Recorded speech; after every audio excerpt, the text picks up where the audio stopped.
नमस्कार दोस्तों। अभी देखिए 7:30 बजे अभी आए हैं। सुबह लगभग 10-11 बजे निकले थे। बहुत गाड़ी में लंबा लंबा दूरी करना पड़ता, थक जाते हैं। और उस चलने के दरमियान सुबह जब देखते हैं या किसी ऑफिस में बैठते हैं, एक मर्डर केस हुआ, उसमें जांच कर रहे हैं अभी। अब ऐसे ऐसे मैसेज और ऐसे ऐसे फेसबुक लाइव में मेरे चरित्र के बारे में, व्यक्तिगत चरित्र के बारे में, मेरे परिवार के बारे में ऐसे ऐसे अभद्र शब्दों का प्रयोग और इतना गंभीर आरोप आज लगातार काफी समय से लगाया जा रहा है। कम से कम इस साल अप्रैल की 1 तारीख से लेके आज आपका कितना तारीख हो गया, 19 तारीख। 19 तारीख तक हर दिन 2-3 लाइव वीडियो ऑलमोस्ट यदि एवरेज किया जाए, कम से कम मेरे पास 25 के आसपास वीडियो है। उन्होंने लाइव आकर करके धजिया उड़ा दिया है। जितनी भी झूठी बातें कर सकती है कोई आदमी कर सकता है। अब आप उसको सच माने झूठ माने, इससे मैं आपको राय बनाने के लिए नहीं बोलूंगा। अभी ये झगड़ा लगभग 5 साल से चल रहा है। मैं आपको पूरा इतिहास ही बताऊंगा कि कैसे मिले, कैसे क्या क्या हुआ, क्योंकि मैं बहुत दिन से कोशिश किया कि मैं ऐसा ना करूं। इसीलिए आज तक मेरा एक भी वीडियो बता दीजिए कहीं पे कि मैंने अपनी पत्नी के खिलाफ कहीं बोला है या कुछ किया है या सार्वजनिक प्लेटफॉर्म पर मैंने बोला है। इवन की फेसबुक में भी लिखा है। 1-2 पोस्ट मैंने शेयर किया था जिसमें मैंने एक सूचना दिया था विभाग को, वो दिया था क्योंकि अति हो गया था तब मैंने दिया था। लेकिन मैंने वीडियो बनाकर दिया, खुद उस चीज के बारे में लिख के मैंने नहीं, पर्सनली उसके व्यक्तिगत चरित्र पर या उनके पर लिख के मैंने नहीं बोला। लेकिन मेरे बारे में क्या क्या किया है, क्या बोला जा रहा है, आप देख सकते हैं। किस स्तर का आपको एक धैर्य और पेशन एक व्यक्ति के द्वारा रखा जा सकता है, वो आपने देख चुका है। इसके लिए मुझे सफाई देने की जरूरत नहीं है। तो अभी मीडिया में, जैसे कि खास करके मेरे गिरिडीह जिला के मीडिया, मैक्सिमम के बारे में पता किया तो मुझे लगभग सभी अच्छे लोगों ने, सभी अच्छे गुरुजनों ने, बड़े बड़े लोगों ने बताया कि उसके बारे में मत लिखो, क्योंकि आप सब लोग जानते हैं कि मीडिया के बारे में ऐसे भी समाज की भी अच्छी राय नहीं है। उसके प्रति क्या सम्मान है, उसके प्रति लोग क्या बोलते हैं, ये आप अच्छी तरह से जानते हैं। इसको बताने की जरूरत नहीं है। आप भी सोचिए कि आप मीडिया के बारे में कितना आदर्श मानते हैं, कितना अच्छा मानते हैं, आप जानते हैं। और मेरे बारे में कम से कम हर एक पोस्ट पे कम से कम 5,000 से ज्यादा लोग मानने वाले हैं और बहुत सारे ऐसे लाखों लोग मानते हैं, मेरे बारे में अच्छी राय रखते हैं। कुछ लोग एक तरफा सुन करके गलत राय रख रहे हैं तो उसमें कोई दिक्कत नहीं। उनमें चूंकि एक ही साइड के सुनने की आदि है, एक ही साइड के पक्ष का सुन रहे हैं, तो वो मुझे ऐसा कर रहे हैं, तो इससे मुझे कोई आपत्ति नहीं है। मेरे बारे में जो कहे उससे फर्क नहीं पड़ता है। तो सोचिए, मीडिया के बारे में मैं नहीं कहूंगा। मीडिया जिस स्तर का गिर चुका है, उस गिरे हुए बात पर मैं नहीं कहूंगा। यदि हिम्मत है उस मीडिया में, उनके बाल बच्चे, उनके माता पिता, उनके अंदर इंसानियत, उनके अंदर ईमानदारी, उनके अंदर मीडिया एथिक्स, उनके अंदर सुप्रीम कोर्ट का गाइडलाइंस या मीडिया की जो बेसिक कोखोग होता है, यदि वो है, या कुछ जो ऐसी भी मीडिया है जो मीडिया ही नहीं है लेकिन यूट्यूब चलाता है, खैर उसके बारे में भी थोड़ी भी यदि इसमें समझ है और हिम्मत है, तो अपने ईश्वर को मानता है, अपने बाल बच्चे को देखा है और अपने बाल बच्चों के अच्छा भविष्य चाहता है, क्योंकि उसको कोई ऊपर वाला कोई श्राप न दे, पाप से न मरे, तो इस वीडियो का कुछ अंश जरूर दिखाएंगे। इतना जो आपने एक तरफा चला दिया ना, उसको इसमें जरूर दिखाना आप, यदि आप में कुछ भी इंसानियत, ईमानदारी होगी तो, क्योंकि आपने तो एक पक्ष का राह ही नहीं जाना। खैर, आपको जो करना है आप कीजिए। आपका प्रोपेगेंडा क्या होता है मीडिया पर, कभी अलग वीडियो बनाएंगे, अभी मीडिया पर हम नहीं जाएंगे। अभी जो लगातार हम वीडियो में देख रहे हैं, अभी 3-4 मैंने मैसेज में लिख के रखा है। पहला, चलिए मैं पहले बोलता हूं कि पूरा इतिहास बताता हूं कैसे कैसे क्या हुआ। देखिए, हमारा जब डीएसपी के रूप में चयन हुआ, तो चयन हुआ तो मैं एक जागृति आईएएस में मैं भूगोल का मैं क्लास किया था। वहीं पे मेरे वहां से मैंने 3-4 साल खत्म हो गया था। उसके बाद जो है वर्षा श्रीवास्तव वहीं पे कोचिंग की थी। अभी भी जिस कोचिंग में मैं पढ़ा हूं, एक सिहंता आईएएस और जागृति आईएएस, संजीव शर्मा सर और रजनीश राज सर और संजीव शर्मा सर आज भी अपने क्लास में मेरा नाम जरूर लेते हैं। और वहां कम से कम सैकड़ों आईएएस आईपीएस हम लोग बना चुके हैं। मैंने भी इंटरव्यू दिया, उसके बाद मैंने एग्जाम देना छोड़ दिया। खैर, वीडियो को लंबा नहीं बनाऊंगा। तो वहां नाम लेने लग गया, तो उन्होंने फेसबुक से मुझे रिक्वेस्ट भेजा। उसके बाद कुछ मीटिंग पर पूरा मेरा मैसेंजर में अभी चैटिंग है। धीरे धीरे दोस्ती किया। बीच में तो एक बार भाई तक मुझे मान ली थी। और उसी क्रम में मैंने, मतलब डीएसपी बनने के जस्ट बाद, मतलब कि 2016, ये मार्च अप्रैल की बात है, मैंने जून में 1 जुलाई से मैंने ज्वाइन कर लिया पुलिस अकादमी, झारखंड पुलिस अकादमी में ट्रेनिंग करने के लिए। इस बीच ट्रेनिंग के ही बीच में एक झारखंड जुडिशियल अकेडमी में ट्रेनिंग के लिए 2 दिन हम लोग शायद आए हुए थे। तो उस बीच में ये रांची आई हुई थी, बोला सर हमको यूपीएससी के रिगार्डिंग मुझे थोड़ा गाइड कर दीजिएगा। तो हम बोले ठीक है कोई दिक्कत नहीं, क्योंकि दिल्ली में तो लोग एक कमरे में रह करके लोग लड़का लड़की गाइड करते हैं, खुलेआम पार्क में बैठ के करते हैं। आप जो दिल्ली से हैं आप जानते होंगे, उसमें कोई दिक्कत नहीं, क्योंकि दिल्ली में जगह की कमी होती है। तो ये एक भी कारण है। तो वहाँ भाई बहन भी हो सकता है, दोस्त भी हो सकता है, पति पत्नी भी हो सकता है। वहाँ इस चीज को खराब नहीं माना जाता। दिल्ली की सोसाइटी बहुत ओपन है, खराब नहीं मानता है। इसी को देखते हुए मैंने कहा कि ठीक है, तो आप लालपुर चौक में एक डोमिनो पिज्जा के पास था, वहां पे आइए, चाय जो भी पिए वहां पे कुछ गाइड कर दिए। फिर उसके बाद हमने चला गया। उसके बाद धीरे धीरे वो मैसेज में कुछ अलग तरह का मैसेज करने लग गई, और जब फिर मैं हजारीबाग चला गया तो वहां पे कुछ इस तरह का मैसेज करने लग गई। तो मुझे लगा कि देखिए आप इस तरह का गलत सोच रहे हैं, ऐसा कुछ नहीं है, एक बार मिलने से कुछ नहीं होता है। बोला नहीं आप मिले हैं तो जरूर कुछ सोच के मिले होंगे, ऐसे कैसे मिले होंगे। दिल्ली में तो रोज लोग मिलता है, हम भी कितना मिले हैं, कम से कम 50 लड़की से मिले हैं, इसमें क्या है। लाइटली लेते चला गया। एक दिन अचानक वो हजारीबाग आई।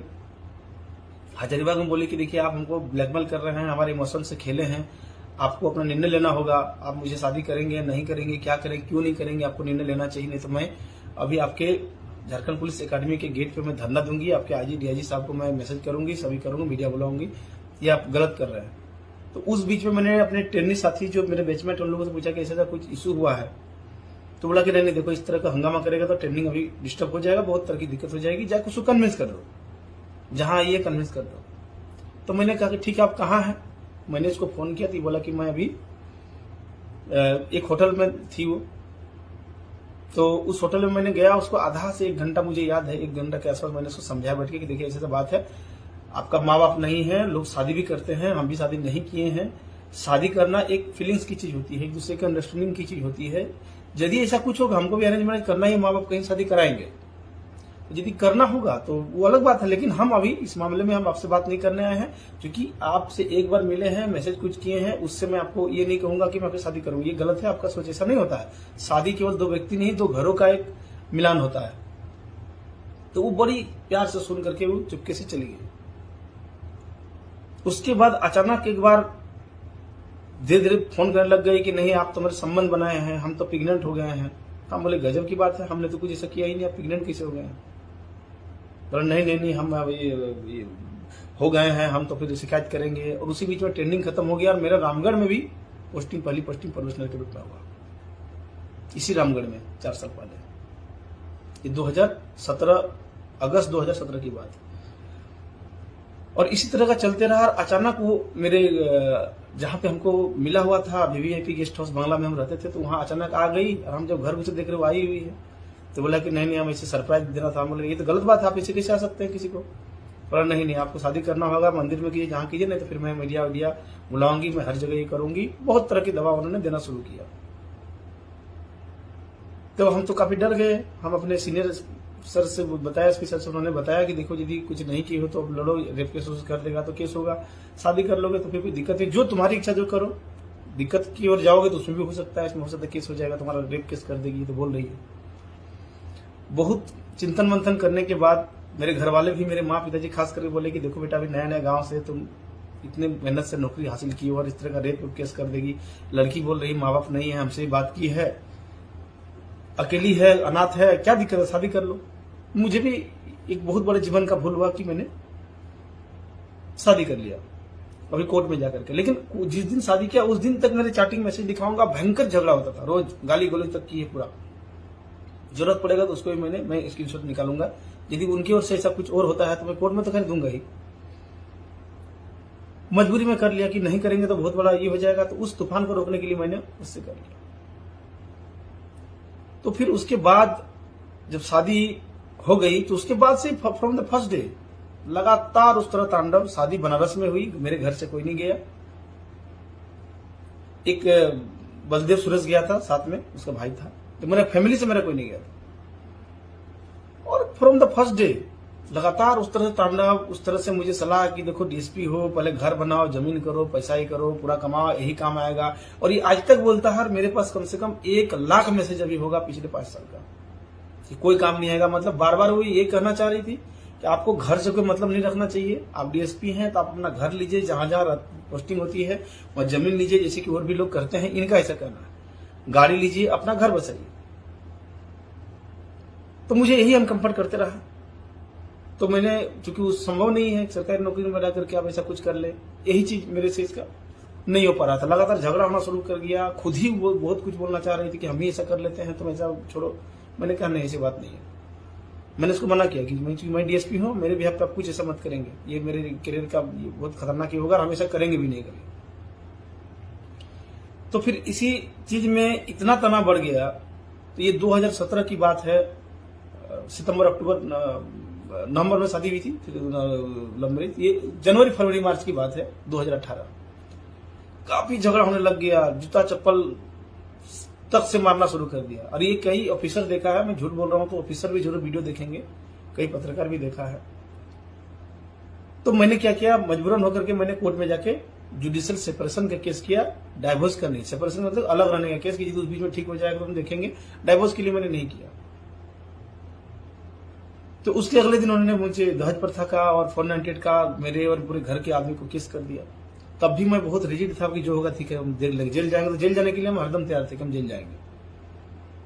1 साल तक अलग रहे। कोर्ट ने आदेश दिया कि आप इसको प्रोविजनल रूप से, मतलब अस्थायी रूप से 10,000 रुपये दीजिए, आप लोग अलग अलग रहिए, फिर बाद में काउंसलिंग होगा, देखा जाएगा। 1 साल के आसपास, लगभग मोटा मोटी साल भर के आसपास अलग रही वो। और उस बीच में मेरी पोस्टिंग खूंटी में हो गई थी, SRB खूंटी में हुई थी। एक दिन अचानक इसी तरह रात 8-9 बजे के आसपास वो रात को आई और सीधे घर घुस गई। हम बोले ऐसा किसी, आप तो सेपरेशन पीरियड में आप ऐसे आ नहीं सकते हैं। वो मेरे ही बैचमेट वहां का SDPO था। मैंने सूचना सबको दिया, तो बोला नहीं, खूंटी बहुत नक्सलाइट इलाका, अभी ऐसा कोई रिस्क मत लो, अभी रात को मत बाहर करो उसे, रात भर किसी तरह रख लो, कल सुबह निर्णय होगा। अंधेरा हो चुका था काफी। तो रात को रुकी। अगला दिन हम बोला चलो कोर्ट चलो, ये सब नहीं होगा, इस तरह का हम लोग सेपरेशन में अभी जब तक वो फैसला नहीं होगा हम ऐसे नहीं रह सकते। हम तो बोला नहीं, आप कॉम्प्रोमाइज कीजिए, नहीं करेंगे तो फिर आपको हम केस करेंगे कि आप सेपरेशन पीरियड में मेरे साथ शारीरिक संबंध बनाए हैं। और ये एक रेप होता है, जो कानून के जानकार है वो जानते हैं कि आप सेपरेशन के पीरियड में आप अपनी पत्नी से भी संबंध नहीं बना सकते हैं। इस कानून का भयादहन करके मुझे डराना शुरू कर दिया। फिर महिला आयोग की अध्यक्ष कल्याणी शरण मैम, तो तब से लेकर अभी तक केस देख रही थी, मैं बताता हूँ। बहुत समझाया, पूरा महिला आयोग की टीम समझाई, आ करके समझाई खूंटी में कि नहीं आप लोग साथ में रहो, सब रहोगे तो ठीक हो जाएगा। शुरू में जैसे कि माँ पिताजी और बाकी लोग बोलते थे कि शादी हो जाएगा तो आप लोग का झगड़ा नहीं होगा, सब ठीक हो जाएगा, लेकिन वो जो हुआ। फिर अब बोलने लग गया कि अब बच्चा हो जाएगा, आप अब एक साथ रहो तो सब ठीक हो जाएगा। कोई दिखे एक बच्चा का, हर महिला चेंज हो जाती है। बहुत दबाव के बाद फिर ठीक है, फिर रहने लग गए कंप्रोमाइज करने के बाद। लेकिन झगड़ा बंद नहीं हुआ, झगड़ा रोज ऐसी होता था, रोज कुछ ना कुछ, यहाँ फोन, यहाँ मैसेज, यहाँ फेसबुक, कुछ ना कुछ। लेकिन मैं उसको इग्नोर करते रहा। फिर एक बच्चा हुआ। मैंने तब से लेके अभी तक कभी भी उसको अस्वीकार नहीं किया था, अभी भी नहीं किया हूं। मैं हमेशा चाहा कि किसी तरह ठीक ठाक होकर रहे, कोई दिक्कत नहीं है, हम भी रहना है, जीवन भी करना है। लेकिन हमारा जो नैतिकता, हमारा जो वजूद है, जिस तरह काम करने की मेरे जो तरीके हैं, मैं उसी तरह काम करूंगा। इसके लिए मैं किसी का हस्तक्षेप बर्दाश्त नहीं करूंगा। मेरे पिता भी हो या माँ भी हो, सरकारी काम तो मैं अपने ढंग से करूंगा, पब्लिक के लिए जैसे मुझे लगता है। लेकिन उनका उसी तरह का डिमांड कि जमीन लो, गाड़ी लो, बंगला लो, और घर वाले से कोई ये मत करो, लोग काम नहीं आएगा। ये मैं 1 लाख मैसेज में अपने कम से कम वो जो भेजी वो मैं दिखा दूंगा। और ये मैं कम से कम दर्जनों बार मैंने विभाग को ही सूचना दिया कि देखिए ऐसा बात है। तो 2018 में जब केस हो गया था मेरे खिलाफ और मेरे पूरे परिवार के खिलाफ, तब से लेके आज 22 हो गया, लगभग 5 साल, क्योंकि 4 महीने इधर भी हो गया।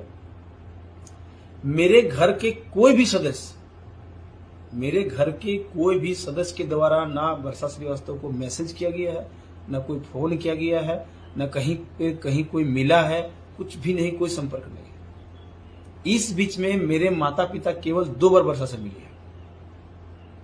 एक बार जब विकी जब 6 महीना का मुजुठान था, तो इसी की बुआ और महिला आयोग की अध्यक्ष बोली कि नहीं, माता पिता से मिलना चाहिए, ऐसा नहीं करना चाहिए, माता पिता को बच्चा को देखने का हक है, अब जाइए। हम बोले कि माँ जी, मतलब माँ जी, मैं कल्याणी शरण जो महिला की अध्यक्ष माँ जी बोलता हूँ, और बुआ जी को भी माँ जी बोलता हूँ। मेरा एक रिस्पेक्ट के महिलाओं को मैं एज के बाद माँ जी बोलता हूँ। फिर केस कर देगी घर में, इससे पहले भी केस किया था, कुछ जाएंगे, कुछ हो जाएगा तो नहीं, ऐसा कुछ नहीं होगा, धीरे धीरे खत्म करो, लेके जाओ। तो मैंने खूंटी से 6 महीना का बच्चा को लेकर मैं गांव गया, वर्षा को लेकर के। ये बात है आपका 2019, 2020 फरवरी, मतलब ठीक 2 फरवरी 2020 को, मतलब जो 6 महीना बाबू का हुआ था। तो मैं गया, लेकिन घर के किसी सदस्य से कोई बात नहीं, कोई कुछ नहीं, केवल माँ पिता से 5 हुआ ये किया। वहां 1 से 1.5 घंटा मैंने रहा वहां पे।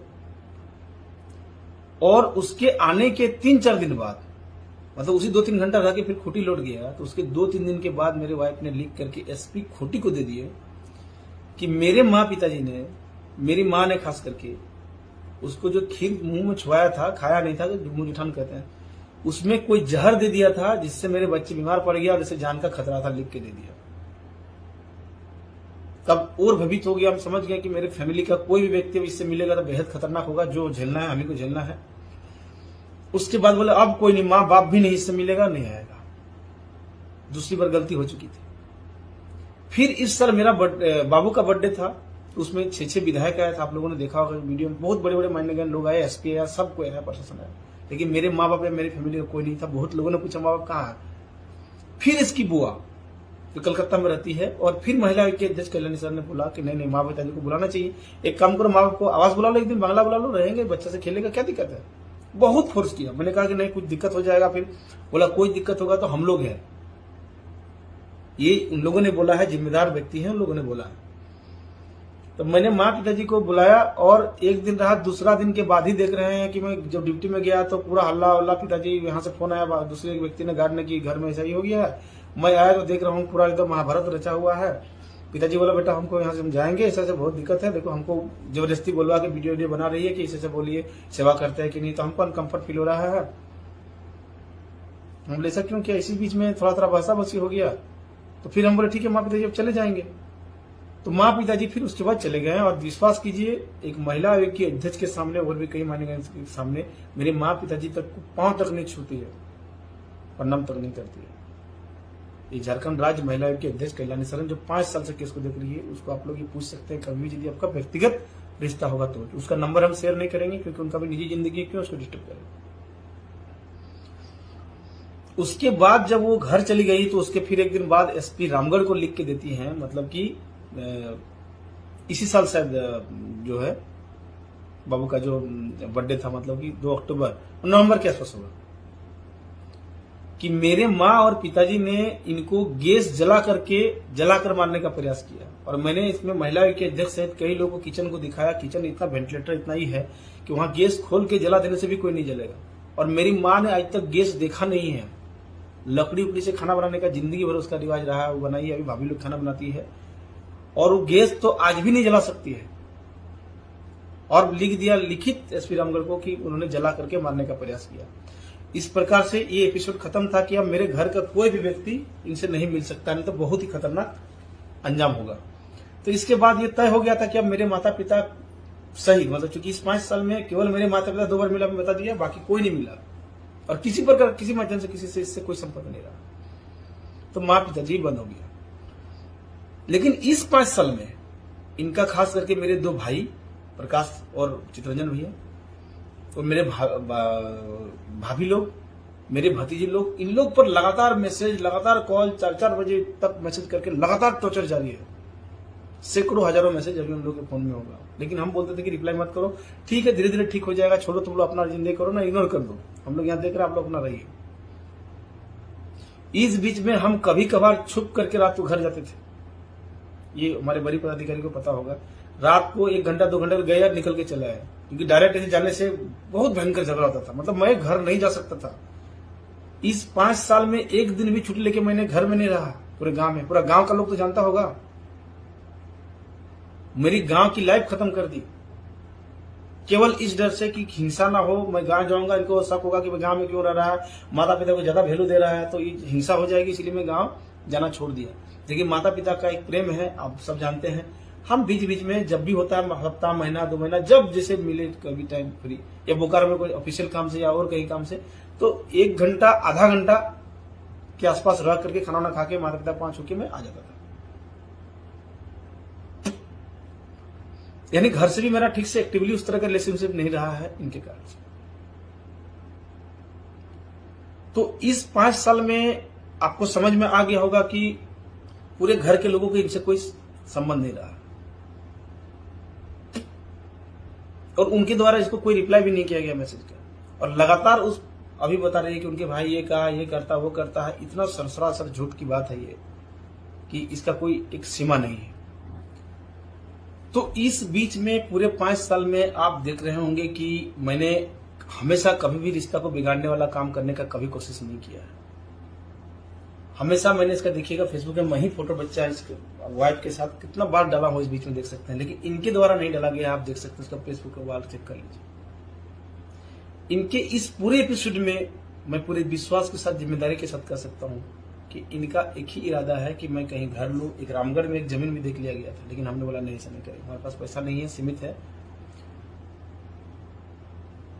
इस 5 साल में आपको सबसे बड़ी बात की मैं बता दूं कि इनके बारे में पूर्व का इतिहास को मैं पूरा जानते हुए भी कभी भी मैंने उस इतिहास को, पास्ट को लेकर के इनको मैंने कभी भी ना ताना मारा, ना टॉर्चर मारा, ना, या कभी आप मुझे फेसबुक में, सोशल मीडिया में देखे हैं कि मैंने ऐसा कुछ किया? कभी भी देखे हैं? आप नहीं देखे होंगे। आपको मैं बता दूं कि इनका 2014 में, मैं नाम नहीं बताऊंगा, एक पीसीएस अधिकारी के खिलाफ रेप केस हुआ, तिमारपुर थाना में हुआ, दिल्ली में। दूसरा केस 2015 में एक व्यक्ति के पे हुआ, और एक केस हुआ 2016 पे, वो भी पीसीएस अधिकारी है। मैं आपको कुछ केस का मैं आपको ये बताता हूं, मैं आपको इसकी स्क्रीनशॉट में भी दिखाऊंगा। एक देखिए कि जो एक बलात्कार का केस जो है 322/2016 है, कन्नलगंज थाना, इलाहाबाद। इसमें आरोप लगाया गया है अधिकारी पर कि इसने जबरन उसके खिलाफ शारीरिक संबंध बनाकर बंधक बनाने का आरोप है। और इस केस का नतीजा ये हुआ, पुलिस ने इसका जो अंतिम रिपोर्ट भेजा उसमें लिखा है कि वादिनी का मूल पता और अन्य तथ्य भ्रामक है और महिलाओं के संबंध में पीड़िताओं के लिए बनाए गए कानून का दुरुपयोग उक्त विवेचना में प्रकाश में आया है, जैसा कि साक्ष्य विहीन विवेचना का प्रचलन गैर न्यायिक व विधि विरुद्ध माना जाता है। ये पुलिस अंतिम रिपोर्ट भेजती है, लेकिन इन्होंने जाके फिर कोर्ट में इस केस को, मतलब ये केस खत्म हो गया, मतलब इनको बोला कि इन्होंने विधि विरुद्ध गलत काम करके, गलत तरीके से फंसा के केस किया है उस अधिकारी पर, लेकिन ये फिर कोर्ट में जाकर के उस केस को ओपन कराया, फिर 164 का बयान कोर्ट में आगे किया, और अभी केस अभी पेंडिंग है। अभी पुलिस के पास फिर से केस पेंडिंग है, अलग तरीके से फिर केस में जांच हो रही है। अधिकारी आज भी वो परेशान है, उनसे मैं कई बार बात कर चुका हूं। दूसरा बलात्कार का केस जो है 330/2014 है। इसमें अभियुक्त के खिलाफ आरोप लगाया गया है कि वह जबरदस्ती बलात्कार करने और पोर्न सीडी वितरित करने का आरोप लगाई है। और आवेदन में यह भी लिखा हुआ है कि वह मनोविकृत, माने कि मानसिक मनोविकृत संबंधित इलाज करा रही है, मतलब कि साइकोटिक ट्रीटमेंट करा रही है और डिप्रेशन में है। वो एफआईआर में खुद लिखती है और हमने उसका एक सर्टिफाइड कॉपी निकाला है उस कोर्ट से। ये कोई मैं मुंह से नहीं बोल रहा, एक जिम्मेदार आदमी बोल रहा हूँ, मैं गलत जानकारी नहीं दे रहा हूँ। ये मेरे पास सर्टिफाइड कॉपी है, वैलिड डॉक्यूमेंट है, उसको मैं पढ़ के बता रहा हूँ, वो हमारे पास पूरा है। तीसरा जो एक एफआईआर में लिखा है कि अभियुक्त के खिलाफ शारीरिक शोषण करने और बहुत सारे मसाले वाला वीडियो रख करके लोगों में बांटने का आरोप लगाई गई है। इसमें भी आवेदनवादी ने खुद को बताया है कि हम डिप्रेशन की शिकार हैं। 3 एफआईआर हो गया। चौथा एक है 108/2015 वाराणसी कैंट, और 5वां 150/2015 गोमती नगर में होगी। इसके अलावा भी हमको अनऑफिशियली पता चला है कि कम से कम दर्जनों इन्होंने लोगों पर एफआईआर किया है, लेकिन उसकी हमको सर्टिफाइड कॉपी है, हमको ऑफिशियल जानकारी नहीं है, इसलिए मैं इस पर टिप्पणी नहीं कर रहा हूँ। 5 की है तो मैंने 5 की बता रहा हूँ, शादी से पहले। और हम पर जो की है वो 3 हमारी फैमिली पर वो अलग है, यानी इसको छोड़ दीजिए।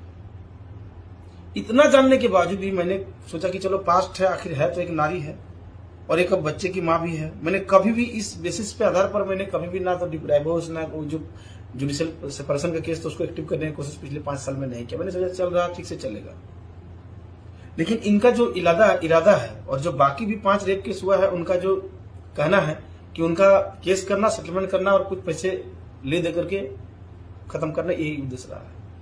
मैं विभाग को कई बार बता चुका हूं कि इनका भी उद्देश्य है कि हम डाइवोर्स के लिए बात करें और कुछ पैसे दे करके इससे छुटकारा पाएं, लेकिन हम ऐसा कर नहीं सकते हैं। पैसा कहां से लाएंगे?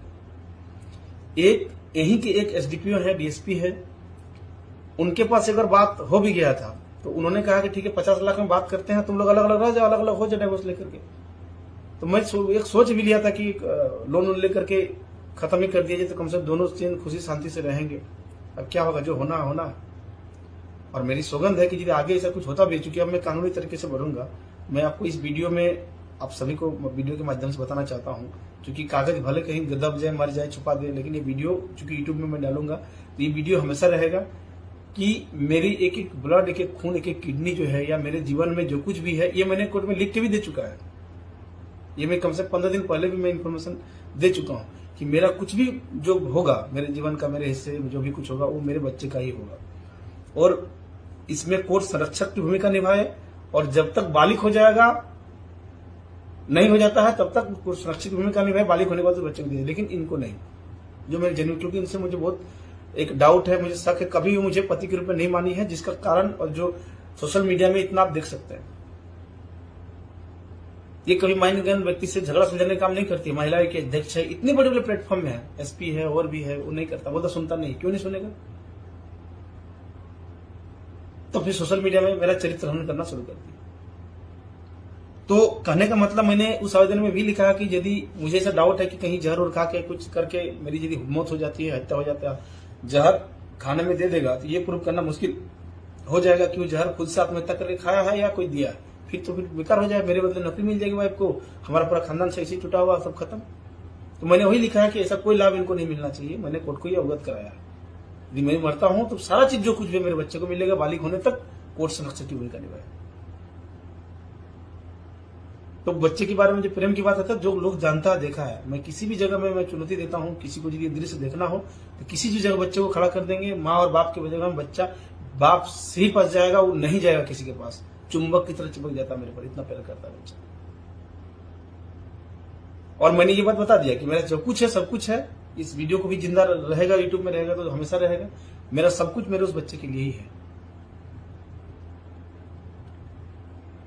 तो ये सेटलमेंट हम ऐसा करने वाले नहीं है। आपको बता दूं, अब एक चीज बता रहा हूं कि ऑनेस्टी के बारे में पिछले 1 तारीख के बाद से लगातार मेरे पर भ्रष्टाचार का आरोप लगा रही है, लाखों का रहा है, करोड़ों कमा रहा है, ये कर रहा है।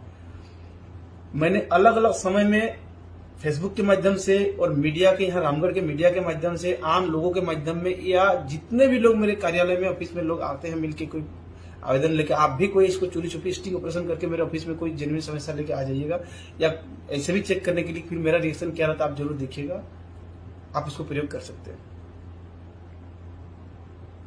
एक भी माफिया यहाँ पे अब रामगढ़ में कोई सर उठाकर नहीं जी सकता है, इस स्तर का मैंने यहाँ तोड़ा। माफियागिरी यहाँ लगभग खत्म हो गई है रामगढ़ में। आम आदमी, मुझे ऐसा लगता है, बाकी आम आदमी जानता हो, आम आदमी आज इतने सुकून से रह रहा है, उस सर उठा के कहीं चल सकता है। किसी की धोस दबंगई, गुंडागर्दी इस रामगढ़ में मेरे सब डिवीजन में नहीं चलता है, ये मैं छाती ठोक के कह सकता हूँ। यदि है तो आप मुझे प्रयोग करके देख लीजिएगा, फोन करके देख लीजिएगा, विद इन चुटकी मिनट सेकंड हम उसको सॉल्व कर सकते हैं और उसको ठीक कर सकते हैं। और ये केवल ऑनेस्टी के दम पे होता है।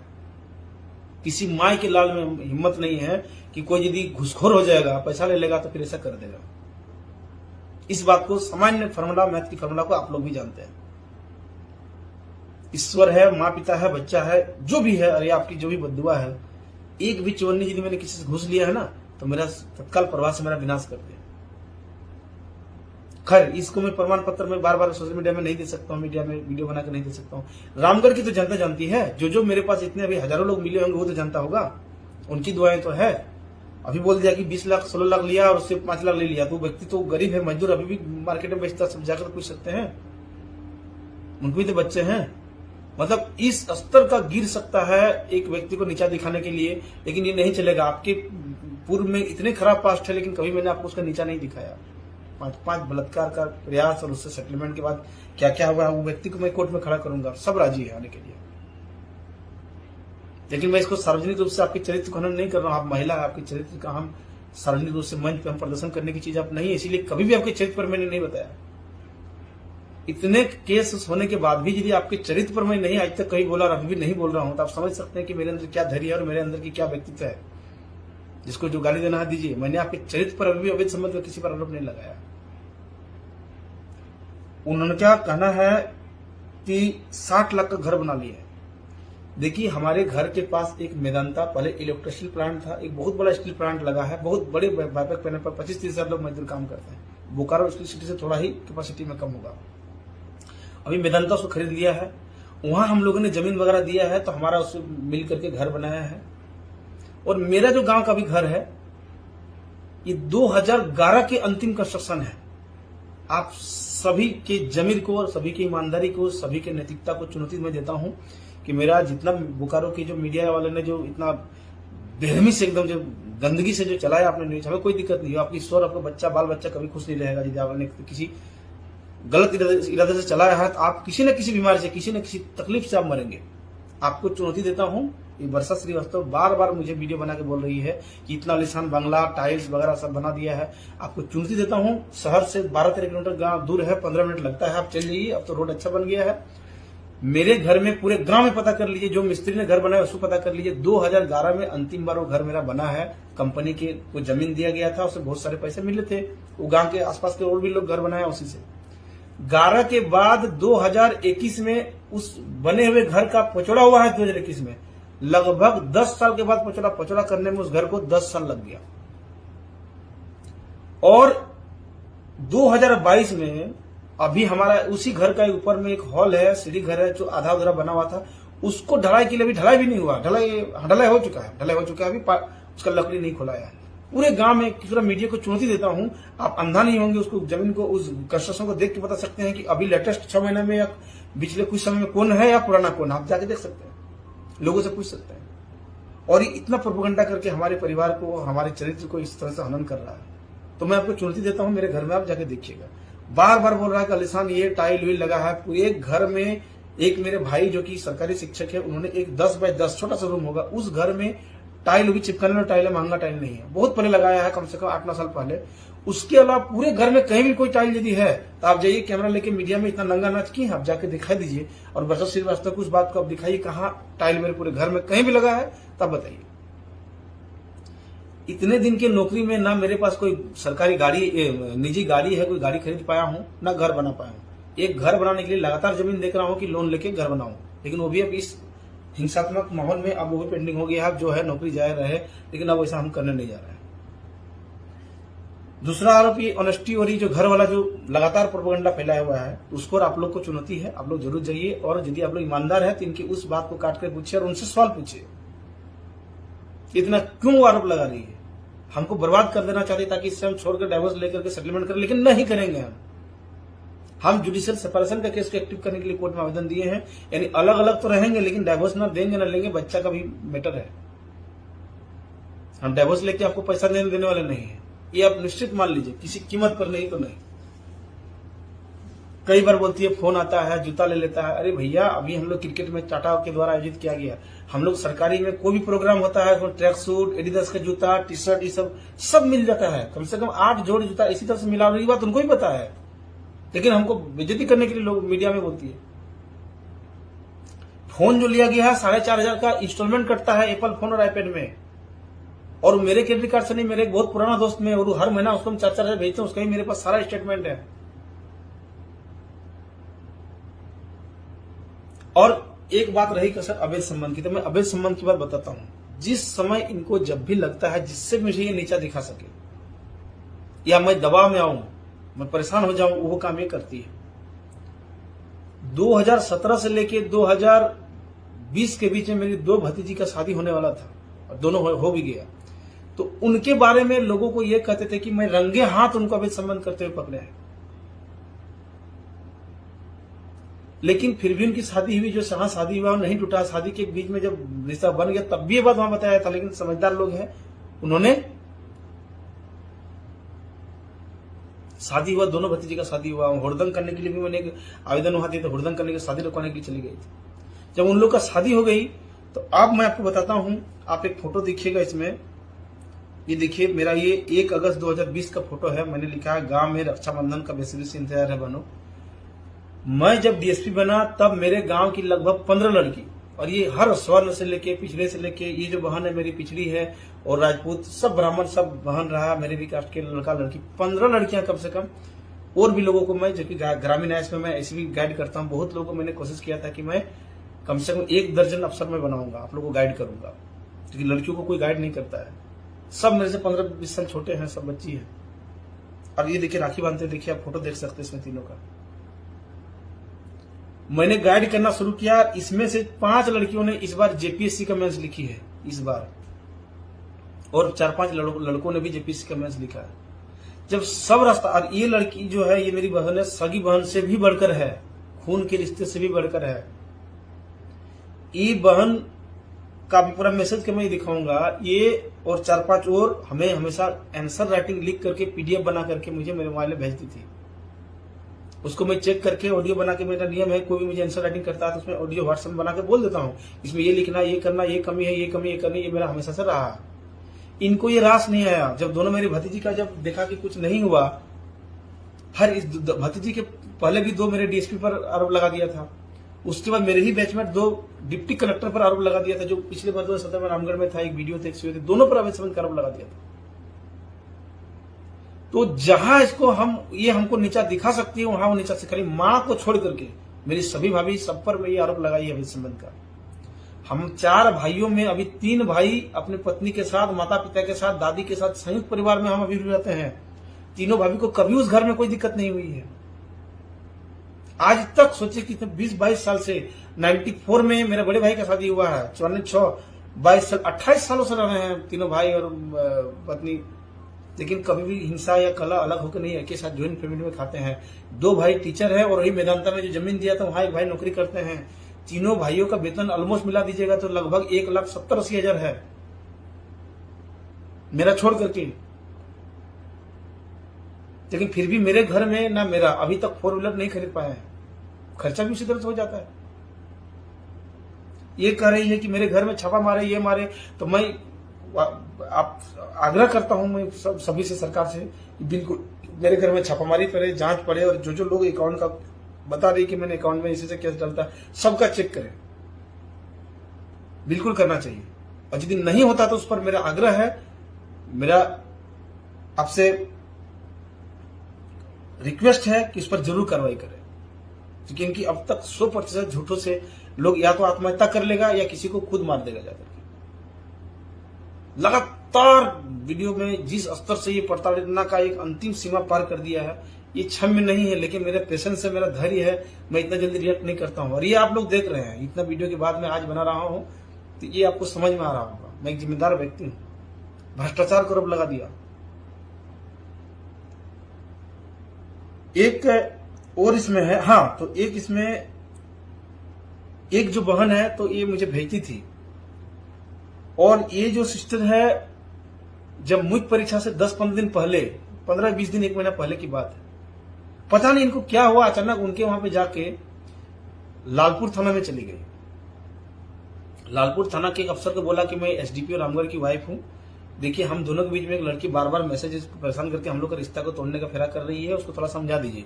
नया बैच का 2018 बैच का दरोगा था, अभी जरूर सुन रहा होगा, यदि झूठ बोल रहे होंगे तो हमको गाली देगा। उनके बैच में 3,000 से 4,000 दरोगा है, मैंने सब इंस्पेक्टर है, हमको थूकेगा, हमको आइडियल नहीं मानेगा, फिर झूठ बोलता है, वो भी सुन रहा होगा। उनको बोल दिया कि ऐसा परेशान कर रहा है, नया बैच रेस में आ गया। लड़की को बुलाया, कहाँ हो, तो बोला हम तो लालपुर में है, तो बोला ऐसा बात है। वो लड़की इतनी सीधी है कि 10 मिनट में 10 बार बोलिएगा तो आवाज नहीं लगाती है, मां सब्जी बेचती है, और जेपीएससी मेंस लिखी अपने बल पे बिना कोचिंग का। आज तक इस बच्ची ने कहीं कोचिंग नहीं किया,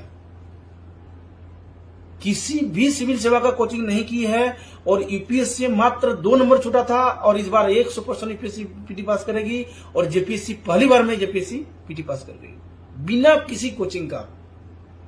इतनी मेहनत करती है। तो इस बच्ची को बुला लिया, बच्ची समझ नहीं आया तो बोला कि तुम लिखो आज के बाद किशोर कुमार रजक को कभी मैसेज कॉल नहीं करोगे, तुम्हारे कहां से झगड़ा हो रहा थी। बेचारी दबाव में लिख दिया, कुछ बोलने भी नहीं दिया वहां का जो अफसर था। जैसे ही लिखवा लिया उसके बाद वो हमको बोल रही है कि अब तुमको दिखाते पूरा दुनिया को हम बताएंगे तुम्हारा अवैध संबंध के बारे में। ये 2000 अक्टूबर की शायद बात है। हमने क्या बात हुआ, तो देखे तो मेरे दिमाग ही हो गया। तो मैंने वहां सिटी एसपी को फोन लगाया कि देखिए ऐसा बात है, एक मेरी सिस्टर है अपनी, इनको इस तरह से गलत तरीके से, इतनी सीधी है, आप लोग जाके मिलिए, आपको समझ में आ जाएगा कि लड़की कितनी सीधी है। उससे इस तरह से गलत तरीके से दबाव बनाकर लिखा लिया है। और जो अफसर था उससे बात किया, उनको मैंने समझाया, सिटी एसपी से बात किया, तो लोग बोला कि नहीं ये तो गलत हो गया। अच्छा ठीक है कोई बात नहीं, सब सिंपल है, उसको हम कर देते हैं। तो उसके बाद ये देखिए लेटर, उन्होंने तुरंत एक लेटर बोला कि आप लिखिए थाना में ही।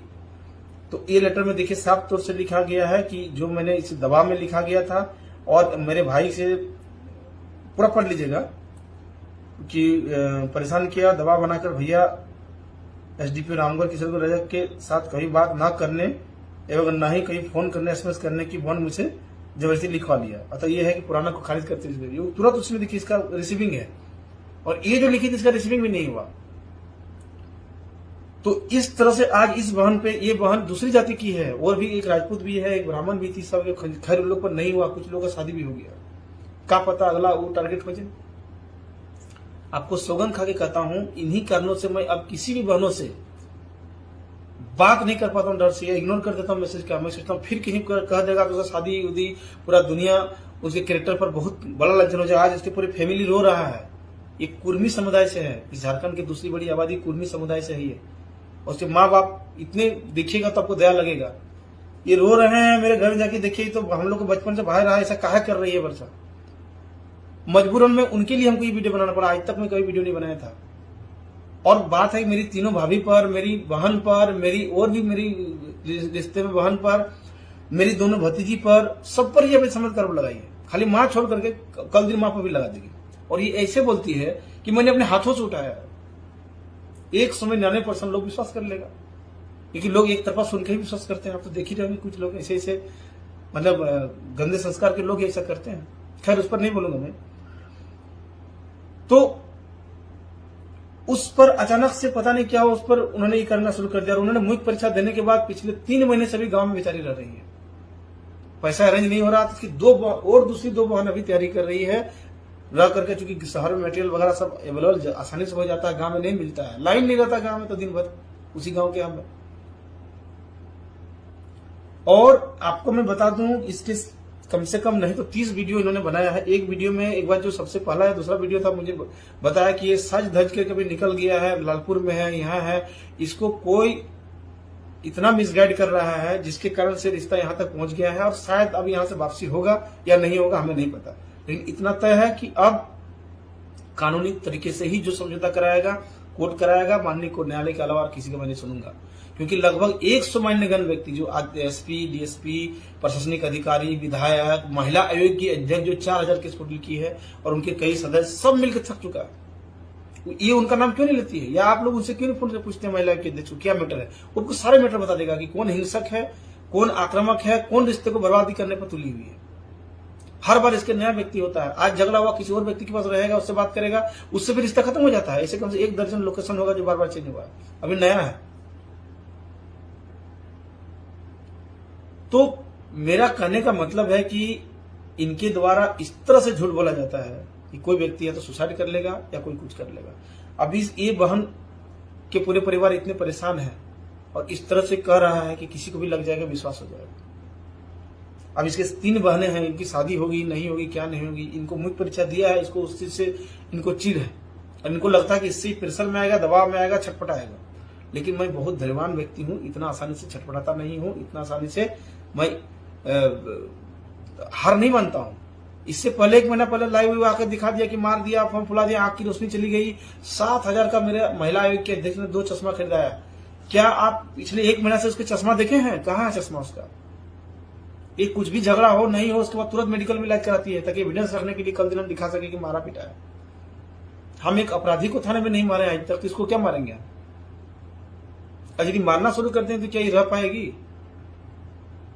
फिर इतना हिम्मत से बोल पाएगी? किसी की भी पत्नी पूरे भारत में आपने देखा है कि अपने पति के बारे में इस तरह से हर सीमा को लांघते हुए इस तरह से अपमानित कर रही है सार्वजनिक मीडिया पे, और उसके बाद भी ये क्या हमसे क्यों रहना चाहती है? इतना करने के बाद तो फिर आखिर हमसे क्या चाहती है? आप लोग पूछिए ना, आप लोगों से पूछिए, क्या वो रहना चाहती है इसके बाद भी या नहीं रहना चाहती? तो कानूनी तरीके से नहीं करें। नियम तो ये है ना कि आपको यदि हमसे नहीं रहना है तो कोर्ट के माध्यम से जो 10 साल पहले से किया हुआ है उससे लेकर अलग रहिए। और पैसा की जहां तक बात है, हम कोर्ट जो 2018 के बाद से अभी 4 साल से लगातार 10,000 पैसा हम दे रहे हैं, और वो बैंक का स्टेटमेंट है, हमको फांसी दे देगा विभाग यदि हम झूठ बोलेंगे तो। वो तो ऑन पेपर डॉक्यूमेंट्री एविडेंस है। हम हर महीने हम पैसा उसको देते हैं, और घर का सारा बाकी चीज हम करते आ रहे हैं, शुरू से ही नियम है। लेकिन इसको किसी ने, और मैं पूरी जिम्मेदारी के साथ कहता हूं, 2-3 पॉलिटिकल, एक छोटी पॉलिटिकल पार्टी और एक बड़ी पॉलिटिकल पार्टी के बड़े बड़े नेता इनको लगातार ही कर रहा है। 3 लाखों करोड़ों कमा रहा है। मतलब उनका सिंपल सी बात है कि हमारे आदरणीय माननीय मुख्यमंत्री जी, मैं रिस्पेक्टफुली और पूरे विभाग के अधिकारियों से मैं कहना चाहता हूं कि आप लोग, यदि यहां से मैं 1 रुपया घूस कमाऊंगा तो आपके विभाग के हर व्यक्ति को, हर बड़े मान्यगण्य व्यक्ति को पता हो जाता है। ये सब बात छुपता नहीं है। हम पैसा लेंगे, हो सकता पब्लिक को ना पता चले, लेकिन मेरे सीनियर विभाग को पता चल जाता है। हर घुसखोर अधिकारी के बारे में लगभग ऑलमोस्ट सब व्यक्ति को पता चल जाता है। एक भारत के किसी भी देश में, किसी भी राज्य में, किसी भी जगह अधिकारी है तो इस बात को जानते हैं। तो हम घुसखोर है नहीं है ये बात आप लोग जानते हैं। ये रामगढ़ एक बहुत ही प्रेस्टिजियस, सब अच्छा सब डिवीजन है, लगभग 12 थाना है, बहुत पावरफुल पोस्ट है। यहाँ मेरी पोस्टिंग हो गई है और इसके लिए मैं धन्यवाद आजीवन रहूंगा, क्योंकि यहाँ से एक पहचान बनी है। प्रोफेशन भी 1 साल में यही रहा हूँ और रामगढ़ के लोगों के लिए खुल करके कितनी पारदर्शी ईमानदारी से काम करता है यहाँ रामगढ़ के लोग भी जानते हैं। तो यहाँ कुछ पॉलिटिकल पार्टी के, कुछ माफिया, कुछ दलाल एट एनी कॉस्ट, हर कीमत पर वो जान लगा दिया है कि हमको वो यहाँ से किसी तरह से तबादला करवा दे, मतलब यहाँ से ट्रांसफर करवा दे। और उसके लिए बहुत अच्छी खासी हो सकती है कि मेरी वाइफ से डील हो गई हो। एक से एक बड़े बड़े असामाजिक तत्व से उसकी यहाँ पे साठगांठ और संबंध है। फिर भी मैं नहीं छेड़ता हूँ, इससे क्यों फिर डिस्टर्ब हो जाएगा। हम छेड़ेंगे तो ज्यादा डिस्टर्ब हो जाएगा। हम रिएक्ट इसलिए नहीं करते हैं क्योंकि हम शक्तिशाली पद पे हैं, हमें बड़े लोगों को प्रभावित कर सकते हैं। इसीलिए मेरी आक्रामकता आपने कहाँ देखी है, मैंने क्या किया अब तो बता दीजिए आप। ये जो पिछले बार समझौता किया मैंने उस बच्चे के लिए किया, और इन्होंने फेसबुक से लेके हर जगह लिख दिया कि मैंने महिला की अध्यक्ष और एक कुंटू बाबू बीजेपी के नेता हैं, उनके सामने पांव में छू करके माफी मांगा है। क्या कितना चीज का मैं सफाई दूं, कितनी शर्मनाक बात है। क्या कोई भी दुनिया का आदमी किसी भी जगह जब माफी मांगता है, क्या पांव छू के माफी मांगता है? वो एक महिला के सामने माफी मांगा पत्नी से, आपको लगता है? खरी आप पर विवेक पर बात है। तो इन्होंने नीचा दिखाने की हर संभावना, हर हदें पार कर दिया है। इनके मैं इतिहास बता चुका हूं, जो भी है मुझे उससे कोई फर्क नहीं था। इनके मैं अभी भी चरित्र हनन नहीं कर रहा हूं। ये जो कर रहे हैं आप इन सारे चीजों को लेकर उनसे जरूर सवाल कीजिएगा। आपने अभी तक एक तरफा बहुत लोग सुने थे, इस सारे एपिसोड को आप सुन गए हैं। इसके बाद वो कुछ भी आरोप लगा देगी। अब इसको काउंटर करने के लिए बड़ा कुछ कर सकती है, बड़ा कुछ एविडेंस, कुछ मैसेज एडिट करके, कुछ बना करके, बहुत तरह का इसको चीज आता है। कुछ ऑडियो बना देगा, ऐसा कि लगेगा हम ही बनाए, बहुत कुछ करके फिर हमको बोलेगा कि ये देखिए ये कर रहा, कुछ कर रहा है। ये किसी का भी नाम लेकर के, मंत्री का नाम लेके कुछ बोल देगा, एक विधायक का नाम लेके बोल देगा, किसी बड़ी पदाधिकारी, सीनियर पदाधिकारी नाम लेके बोल देगा कि ये तो ऐसा बोल रहा था। पहला दफा लोगों को लगता है कि हो सकता है बोला होगा। एक लड़का अभी आंदोलन कर रहा है झारखंड का, एक उभरता हुआ जो आंदोलनकारी है, उसके बारे में बोल दिया कि हम उसके साथ मिलकर सरकार गिराना चाहते हैं। अब वो भी आंदोलन कर रहा है, उससे मेरी कोई बातचीत नहीं। क्या वो उसके पास कोई विधायक है या बहुत कुछ पावर है कि सरकार को गिरा देगा? सरकार कौन गिराता है? विधायक लोग मिलकर गिराता है। वो लड़का ना विधायक है ना कुछ है, आंदोलन करता है, उसका भी नाम ले लिया। मतलब कि वो कुछ भी नाम लेके, कुछ भी करके, कुछ भी बोल सकती है। मैं इतना एक्सक्लूसिव वीडियो इसलिए बताया क्योंकि मेरी मानसिक स्थिति पूरी तरह से डैमेज हो चुकी है। और आज मेरे भाभी, मेरी भतीजी, मेरी और भी बैचमेट, कई अधिकारी और अनगिनत लोगों पर अवैध संबंध का आरोप लगा चुकी है। और इस बार एक बहन पर भी आरोप लगा दिया और उनका पूरा फैमिली सदमे में है और दूसरे समुदाय से है, मेरी सगी बहन से बढ़कर है। उनके बारे में बोला तो मेरा आज विचलित हो गया कि क्या नौकरी में रहे ना रहे, कुछ ना करे, लेकिन अब इतना अपमान बर्दाश्त नहीं किया जा सकता। बहुत ही एक गलत बात है। इस तरह से किसी की छवि को आपको सार्वजनिक रूप से धूमिल करने का कोई अधिकार नहीं है। इस बात को आप भी जानते हैं। आपको पैसा नहीं मिल रहा तो आप किसी कानून के सहारे से आप ले लेते, किसी जहां जाते हैं वहीं बोलते कि भाई मुझे पैसा दिला दीजिए। नहीं बात बोलते फेसबुक में कि मुझे पैसा दिलवा दीजिए, फिर हम बात करते देते। आपको पैसा कम, मेरे घर में घर बन रहा नहीं, मेरे पूरे फैमिली पर, पूरे मेरे पर पूरा चेतन कर रहे हैं। मेरे गांव जाके जो किए हैं वहां तो रेप केस कर दिए, फिर उन लोग भी केस पर मैं कुछ नहीं बोलूंगा। इसके लिए कानून प्रशासन करे, इस पर प्रभावित करने के लिए मैं एक शब्द नहीं बोलूंगा। कौन सही है कौन गलत है मैं वहां पे था नहीं। तो जो प्रशासन को लगता है वो अपना निर्णय लेंगे। तो मैं अब कितना स्पष्टीकरण, कितना तर्क और तथ्य दूं, इसके बाद मुझे पता है कि जरूर कुछ ना कुछ ऐसा बड़ा ब्लंडर लिखेगी, बोलेगी, फिर आपको लगे कि नहीं ये बात। और मैं हर बार स्पष्टीकरण नहीं दूंगा। मेरा आग्रह है कि किसी के घर, किसी के चरित्र को इस तरह से बोलने का किसी को कोई अधिकार नहीं है। किसी के बहन, किसी के माँ, किसी भाभी, सबके बारे में कुछ भी आप बोल देते हैं। एक बार जो वीडियो में बोला था कि वो सच जज के गया है, उस समय मैं जंगल में था। 3 दिन कड़ी धूप में, पहाड़ पर्वत, इतना ऊपर खबर, खतरनाक रोड में। यदि कोई पहाड़ चढ़ा उतरा है वो जानता होगा, जो फोर्स में हो वो जानता है। राइफल लेके खाना पीना नहीं रहता है, कहाँ जंगल मिलेगा। 2 रात जंगल के पथरीली जमीन में सोया था और 3 दिन पूरे धूप को पूरा शरीर में नहाया नहीं, पूरा कितना तकलीफ। और भी लोग कम से कम 70-80 लोग थे, ऐसा बात नहीं। उस बीच में बोल रही थी कि हम लालपुर में जाकर रांची में जाकर अयासी कर रहे हैं। जब पता चल गया तो सब वीडियो को डिलीट कर दिया, लेकिन वो वीडियो रिकॉर्डिंग है। ये बोल रहा है कि इस लड़की के साथ में अयासी या कुछ भी रखेल है। ये पिछले 3-4 महीने से गांव में है और जिस जगह में गांव जहां रहती है वहां तो मकान मालिक होगा। आप एक बात बताइए, यदि आप रांची से कम है तो आप जानते होंगे लालपुर वाला जोन जो है स्टूडेंट जोन है, खासकर बहुत छात्र रहते हैं। किसी भी कमरे में, किसी भी हॉस्टल में आप इतना ईमानदारी से बताइएगा, कम से कम रांची दिल्ली नहीं है, रांची के किसी भी महिला के हॉस्टल में या जहां महिला रहती है वहां किसी, यहां तक कि यदि रिश्तेदार का भी भाई है उसको भी नहीं जाने दिया जाता है। रहने की तो दूर की बात, उस लड़की के हॉस्टल में कहीं आप नहीं जा सकते, नहीं मिल सकते हैं। इतना संकीर्ण मानसिकता के साथ रांची में अभी भी महिलाओं को कमरा दिया जाता है। मैं रांची वाले अच्छी तरह से जानते होंगे, मैं कभी नहीं गया इन लोग के रूम। अब रांची मेरा हेडक्वार्टर है, मेरा कोई भी काम होता है, कोई भी चीज होता है तो रांची मुझे जाना पड़ता है। पुलिस मुख्यालय मेरा वहां है। हर डीएसपी को किसी भी जिले में यदि उसकी पोस्टिंग होती है तो कोई भी काम होता है, फिटबिट करना, हर चीज में रांची सप्ताह में 1-2 बार जाना ही पड़ेगा। हम जाते हैं तो उसमें उसको लगता है कि हम कहीं अयासी कर रहे हैं। मेरे पास हमेशा 2 बॉडीगार्ड रहता है, एक ड्राइवर रहता है, हमेशा प्रोटेक्शन में चलते हैं। घर से निकल गया मतलब गाड़ी, 2 बॉडीगार्ड, एक ड्राइवर रहेगा, 2 आर्म्स के साथ। कहां कुछ छोड़ के हम चले जाएंगे? बॉडीगार्ड हमेशा आगे पीछे घूमते रहता है। कोई भी ऐसी प्राइवेट जगह में जा नहीं सकते हम अकेले। लेकिन इस तरह का गंभीर और इतना घटिया आरोप लगाया जा रहा है। आपके विवेक पर है कि आप अपने किसी भी चीज को जेन्युइन करने के लिए, किसी को इतना नीचा दिखाने के लिए यदि आप ऐसा सोचते हैं, खासकर मीडिया लोगों ने जो किया है।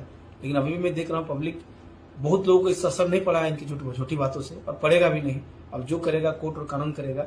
आगे मैं बार बार इस तरह से उपलब्ध नहीं रहूंगा, लेकिन डेफिनेटली जो वो किसी के निजी व्यक्ति पर, निजी चरित्र पर इस तरह से जो आरोप लगा रही है, आपके बारे में इतना मटेरियल था, इतना रेप केस और इतना सारा मैंने धारा सही बता दिया, तब भी मैंने इतना कुछ नहीं किया। लेकिन आपने जो किया और जो आपने झूठे बुनियाद पर बिना ये के जो आप कर रहे हैं, ये अच्छा नहीं कर रहे हैं। आगे मैं और कोई स्पष्टीकरण नहीं दूंगा। आप कुछ भी बना लीजिए, वीडियो, फोटो, कुछ भी बोल लीजिए, मैं स्पष्टीकरण नहीं दूंगा। ये आखिरी है अब जो मैं न्यायालय और कोर्ट के माध्यम से करूंगा, क्योंकि अब तक मैं पूरी तरह से परेशान हो चुका था। लेकिन मेरी एनर्जी, ऊर्जा उसी तरह से जैसे मैं हर विकट परिस्थिति में रहता हूं बना हुआ है। आप मुझे इससे तोड़ नहीं सकते। हाँ, और जाते जाते एक बात कि मेरे घर में अभी जाकर के मेरे 2 भाइयों पर, माँ पर, भाभी पर अभी जो रेप केस और कोई मारपीट का केस हुआ है, और उन लोगों ने भी केस किया है। इसमें क्या होगा क्या नहीं होगा ये तो बोकारो पुलिस करेगी। लेकिन एक बात मैं आपको बता दे रहा हूं कि मैंने जो 5 साल के पीरियड में मेरे घर से इनके साथ जो रिश्ता, जो चीज होता, और मेरे पिताजी और माँ पर 2-2 बार जो आवेदन लिख के दे दिया गया, इससे हमारी पूरी फैमिली इतना भयभीत था। और इस बीच में इतने बड़े बड़े मैसेज, इतने धमकी भरे मैसेज हमारे लोग के घर के भाइयों पर और मेरे माँ के मोबाइल पर गया है। तो उन सारे चीजों से तंग आकर के मेरे पिताजी ने आज से 15-20 दिन पहले, इस घटना के लगभग 2-3 हफ्ता पहले, मेरे पिताजी ने कानूनी तरीके से मुझे अपने किसी भी संपत्ति से, किसी भी तरह के अधिकार से मुझे बेदखल कर दिया, वंचित कर दिया। ये उनका अधिकार है, ये संविधान उनका अधिकार देता है। और इस अधिकार को यदि मुझे चुनौती देना है तो केवल मैं दे सकता हूं कि पिताजी आपने ऐसा क्यों किया। हमें भी लगा कि चलो, जब वो ऑलरेडी किसी तरह से संपर्क में नहीं, हमको बेदखल कर ही दिया, तो हम भी अब उस घर में नहीं जाएंगे। लेकिन इसके बावजूद भी मेरी पत्नी वहां पे गई है, घटनास्थल मेरे घर को बनाया है, और मेरे घर में जाकर के ये इतना झूठ बोल रही है कि मैंने उनको भेजा है। उनको पिछले 15 दिन से मेरे से कोई बातचीत नहीं हुई है, किसी भी प्रकार का, किसी भी एंगल से, फोन से, मौखिक कोई बातचीत नहीं हुई है। और उन्होंने जो एफआईआर, जो हमको पता चला है, जो मिला है, देखे हैं कि एफआईआर में मारपीट और रेप का कोशिश हुआ है। उसमें कहीं पे भी किसी भी जगह में बच्चे पर नहीं बोला गया है कि बच्चे को मारपीट किया गया, ये किया गया। और आज जो वीडियो बन रहा है और भी जो जितना कुछ मैं देख रहा हूं, उसमें खाली यही बात बताया जा रहा है कि बच्चे को मारने के लिए कोशिश किया, मारने को ये कर दिया, काट के फेंक दिया। खैर जो भी है, मैं इस पर ज्यादा नहीं बोलूंगा, क्योंकि इसमें मैं एक कानूनी पहलू बता दिया कि मैं उस घर से बेदखल हूं। उस घर में मेरा आज की डेट में कोई अधिकार नहीं है। मतलब कि मेरी पत्नी होने के नाते आपको भी उस घर में जाने का कोई अधिकार नहीं है। खैर अब बाकी अब मैं बोलूंगा नहीं, जो भी होगा वो तो अपना बोकारो की जो पुलिस है, जो दोनों केस पे क्या होगा, फिर न्यायालय है। कोई एक व्यक्ति का तो चीज नहीं है, जो होना होगा वो होगा। बाकी आगे मैं इस तरह से वीडियो में नहीं आऊंगा, लेकिन मैं उम्मीद करता हूं कि इस तरह से चरित्र हनन सार्वजनिक रूप से कोई ना करे। मैं आप लोग को आगे मैं पढ़ाई से संबंधित बहुत सारा वीडियो बनाना चाहता था, बहुत कुछ करना चाहता था, लेकिन इन्हीं मानसिक तनाव और यही हिंसा में, चूंकि रोज रोज पिछले 5 सालों में 365 दिन में 360 दिन ऐसी होता है, लेकिन पेशेंस रख के मैं आगे बढ़ते चला जाता हूँ, क्योंकि सोचा कि ज्यादा बैठ जाऊंगा तो करियर कहीं ना कहीं पीछे चल जाएगा। समय को हम रोक नहीं सकते। इसके बावजूद भी छात्रों को कुछ ना कुछ गाइड करता रहता हूँ। अब मैं उम्मीद करता हूँ कि कुछ ऐसा, यदि मुझे नौकरी छोड़ना पड़े तो मैं छोड़ दूंगा।